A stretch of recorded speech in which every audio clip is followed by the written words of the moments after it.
दोस्तों याद है वो 2023 और 24 का वो दौर जब सारे रेलवे स्टॉक्स रॉकेट बने हुए थे। हर कोई वंदे भारत के नाम पर पैसा छाप रहा था। और 2026 में कहानी बदल चुकी है। टीटागढ़ और जुपिटर वैगन्स दोनों ही अपने हाई से 25 से 30% नीचे गिर चुके हैं। अब सवाल ये है, क्या ये गिरावट एंट्री का मौका है या एग्जिट का signal? Global brokerage firm Jefferies ने अभी एक रिपोर्ट निकाली है जो आपके होश उड़ा देगी। एक स्टॉक में उन्हें 32% की तेजी दिख रही है तो दूसरे में 22% का खतरा। तो चलिए आज रेलवे की पटरी पर चलते हैं और इन दो कंपनीज का पोस्टमार्टम करते हैं।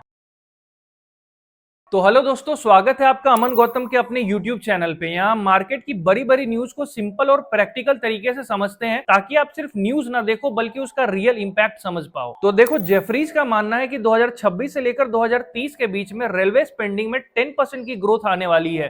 पर ट्विस्ट ये है कि पैसा वैगन्स यानी मालगाड़ी के डिब्बे में नहीं बल्कि पैसेंजर कोच और मेट्रो में खर्चा होगा। मेट्रो नेटवर्क जो आज 1000 किलोमीटर का है वो 2033 तक डबल यानी 2000 किलोमीटर तक होने वाला है। और यही वो पॉइंट है जहां एक कंपनी बाजी मार रही है और दूसरी पीछे छूट रही है। सबसे पहले बात हम तीतागढ़ रेल सिस्टम की करेंगे तो जेफरीज ने इस पे बाई की रेटिंग दी है और टारगेट दिया है 810 रुपए की। लेकिन क्यों? क्योंकि तीतागढ़ अब सिर्फ वैगन्स नहीं बनाता, वो मेट्रो और पैसेंजर सेगमेंट का किंग बनता जा रहा है। इनका रेवेन्यू 2030 तक 14 गुना बढ़ सकता है और इनके पास ऑर्डर्स की कोई कमी नहीं है। और प्रॉफिटेबिलिटी यानी आरओई 6% से बढ़कर 16% होने की उम्मीद है। तो शॉर्ट टर्म में कहें तो तीतागढ़ अब एक्सप्रेस बनने की तैयारी में है। अब आते हैं जुपिटर वैगन्स पर। तो जेफरीज ने यहाँ अंडर परफॉर्म की रेटिंग दी है और टारगेट दिया है सिर्फ 200 रुपए का। लेकिन प्रॉब्लम क्या है? जुपिटर का एक्सपोजर वैगन्स में ज्यादा है जहां ग्रोथ थोड़ी ठंडी पड़ रही है। दोनों स्टॉक्स का पीई रेशियो 40 के आसपास का है। पर जेफरीज के हिसाब से जुपिटर इतना एक्सपेंसिव होना डिजर्व नहीं करता क्योंकि इसकी ग्रोथ टीटागढ़ के मुकाबले लगभग आधी रहने वाली है और यहाँ से 22% की और गिरावट देखने को मिल सकती है। पर दोस्तों, शेयर मार्केट में कुछ भी श्योर नहीं होता। जेफरीज ने रिस्क भी बताए हैं, जैसे कि अगर चाइना के प्लेयर्स इंडिया में एंटर कर गए या एग्जीक्यूशन में देरी हुई तो ये टारगेट मिस भी हो सकते हैं। वैसे भी हम बिहार में रहते हैं और जानते हैं कि रेलवे हमारी लाइफलाइन है। पर इन्वेस्टर के तौर पर आपको सिर्फ देश प्रेम नहीं, डेटा देखने चाहिए। क्या आपके पोर्टफोलियो में इनमें से कोई भी स्टॉक है या फिर आपने डर के मारे रेलवे के सारे स्टॉक्स बेच दिए? नीचे कॉमेंट्स में जरूर बताएं। और अगर आप चाहते हैं कि मैं इनका डिटेल फंडामेंटल एनालिसिस करूं